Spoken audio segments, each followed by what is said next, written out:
Aí voltando à sua questão sobre quem é o mocinho, quem é o bandido, é coisa um pouco mais complicada na narrativa dos Cavaleiros, porque a história começa com uma traição. Atena encarna, né, ela vem como um bebê. Certo. Aí o que acontece? Existe uma instituição ao redor de Atena, como se fosse um Vaticano, Certo. que se chama Santuário. Inclusive tem um Papa. Em inglês a tradução traduziram como Papa. Em português chamaram ele de Mestre do Santuário. Acho que para não Conflitar com a igreja. Aí, mas ele é um Papa. E a função dele é tipo ser o sumo sacerdote da deusa Atena.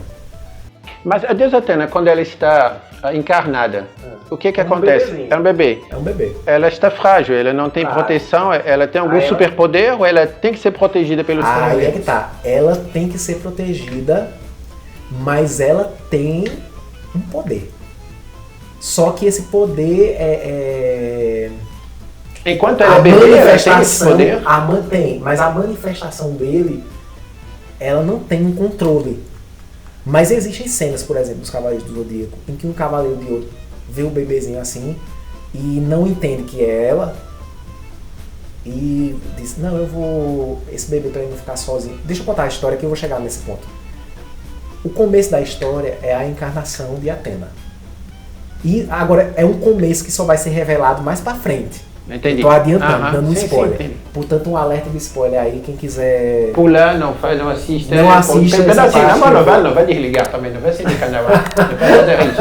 É só adiantar um pouquinho. Aí o que acontece? Ela encarna. E esse Papa, ele tem a ambição de se tornar, ter um poder equivalente aos deuses e de dominar a Terra. E ele quer destruir o obstáculo que ele acha que é a deusa Atena. Eu entendi. E quer matá-la. Mas ele é impedido por um dos Cavaleiros de Ouro, que é o Cavaleiro de Ouro de Sagitário. Que também tem um destaque nessa saga. Embora que seja um destaque, porque ele vai morrer. Mas ele... Isso foi um spoiler muito grande, hein? Já sabe que ele vai morrer. Mas a memória dele sempre vai ficar sendo retomada na história. Aí ele impede esse Papa de cometer o crime, só que o Papa reverte a situação, diz que quem tentou matar a deusa foi ele, e ele é acusado de traidor e passa a ser perseguido. Aí o que acontece? Ele foge com a bebezinha. Só que o Papa olha e diz assim, não, a deusa Atena, ela permanece aqui no santuário. E ninguém pode ter acesso a ela, porque ela é sagrada, aquela coisa toda. Aí você vê até uma relação com a ideia dos deuses aí, né? A ideia do deus ser uma figura que é coberta. Vamos pensar na igreja, né? Aquela figura que fica isolada, você não tem muito acesso. Aí esse Papa pintou a deusa Atena como essa figura. E os outros cavaleiros comeram essa pilha aí. Né? Só que aí o Cavaleiro de Sagitário foge com a bebezinha.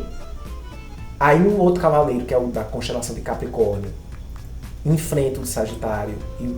Mas ele tenta enfrentar para matar para matar. Ele não sabe que a bebê é a Atena. Não sabe que a bebê é a Atena. Por que ele vai matar uma bebê se ele não sabe que a bebê é a Atena? Pois ele não gosta de bebês. Porque ele mata o cavaleiro de Sagitário. Aí a bebezinha fica desprotegida.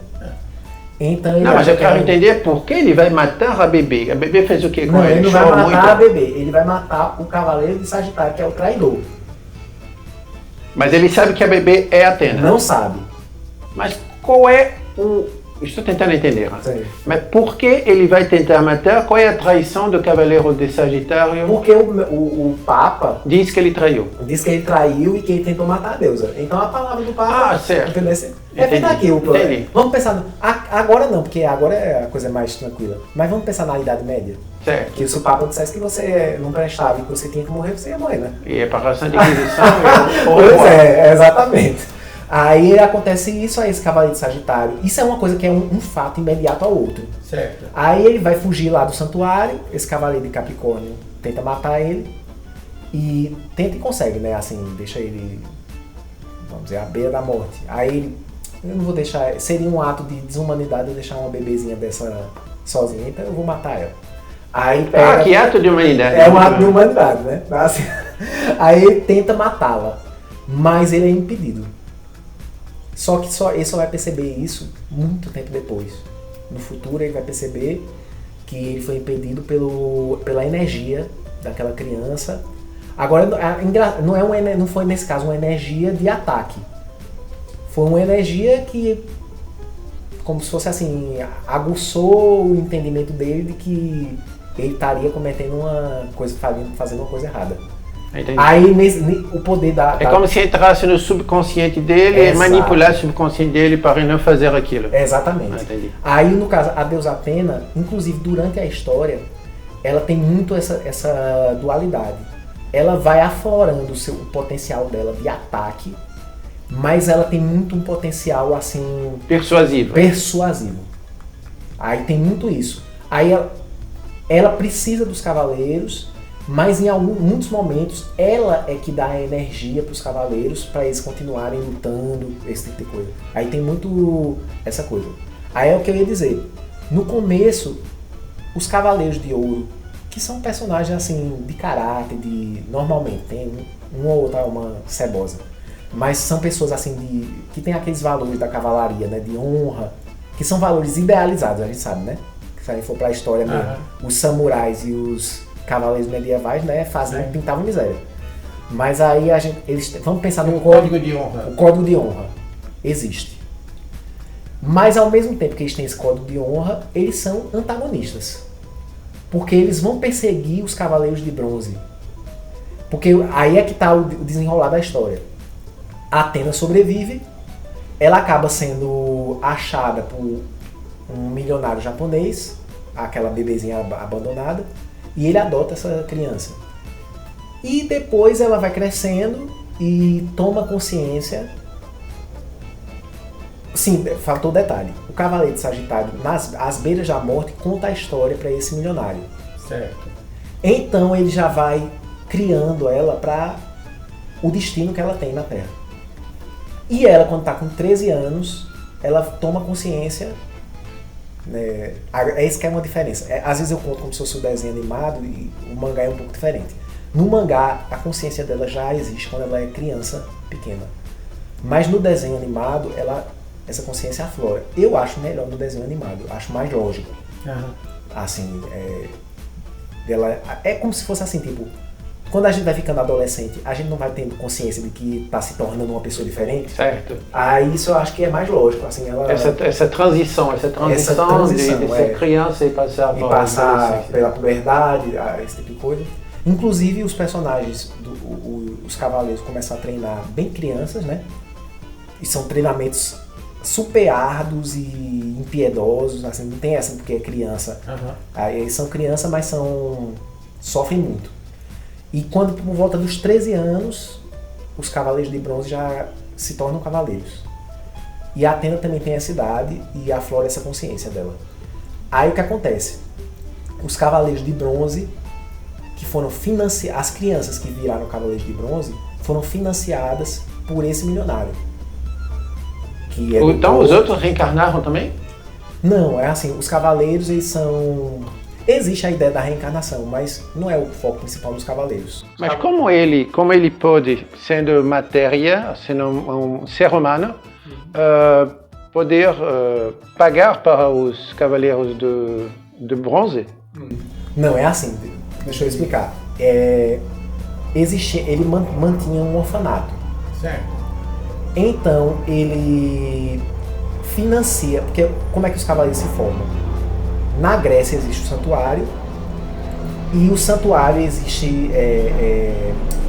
nomeia pessoas para treinar futuros cavaleiros. Mas os cavaleiros então são seres humanos? São seres humanos, não são deuses. Pensei que eles fossem deuses. Não são. É assim, eles têm poderes sobre-humanos. Como se fosse um X-Men. Uma coisa, dadas as devidas proporções. Mas a origem do poder é bem diferente do cenário americano. Não existe... A fonte do poder dos cavaleiros é o que a gente chama de cosmos. Certo. Que é... Você pensando nas artes marciais, você até pode entender melhor. Nas artes marciais a gente fala muito no Ki, que é como se fosse uma fonte de energia que todo ser humano tem e que pode ser estimulada para que a gente aprimore a energia vital. Nos Cavaleiros do Zodíaco, essa fonte se chama Cosmos e é como se fosse o ponto em que nossa energia vital se une à energia universal. Ou a energia das estrelas, existe muito essa alusão à energia estelar. Uhum. Então, no caso, um cavaleiro, ele vai se tornar cavaleiro quando ele consegue estabelecer essa união entre a sua energia vital e a energia da sua constelação protetora. Então, o que acontece? Esse milionário que adotou a deusa Atena, ele vai financiar a ida dessas crianças do orfanato que ele mantém, algumas crianças, para locais de treinamento, para que elas possam se tornar aspirantes às armaduras. Entendi. Aí, entendeu? Aí pronto. Aí é assim que os Cavaleiros de Bronze, os personagens principais, né, que aí agora eu já posso dizer, existe o Cavaleiro da constelação de Pégaso, que se chama Ceia. Que ele é o personagem principal. Bronze. Ele é bronze. Existe o Cavaleiro da constelação de Andrômeda, que se chama Shun. Esses nomes, eles são chamados, isso é alguma coisa até ligada à cultura samurai. Que o guerreiro era conhecido por um nome, mas também tinha um nome de guerreiro.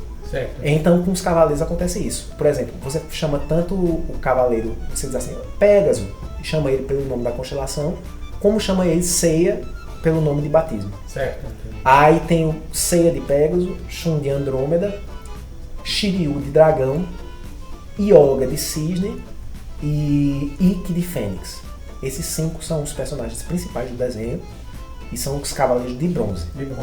Aí, no caso, quando eles se formam Cavaleiros de Bronze, eles retornam para o Japão, que a deusa Atena, ela é grega, mas ela foi criada por um milionário japonês, então foi criada no Japão. Aí eles voltam para lá. E aí, como ela está desperta a consciência dela de deusa, vai se revelar a traição que aconteceu no santuário. E o desenho, a primeira grande saga do desenho é o momento em que a deusa Atena se dirige para o santuário na Grécia para tomar posse do que lhe é direito, né? E aí existe o duelo e o conflito, porque os outros cavaleiros todos são antagonistas dos de bronze. E os de bronze são considerados cavaleiros traidores que estão tentando matar a verdadeira Atena que está no santuário, entre aspas, né? Porque ela não está. Uhum.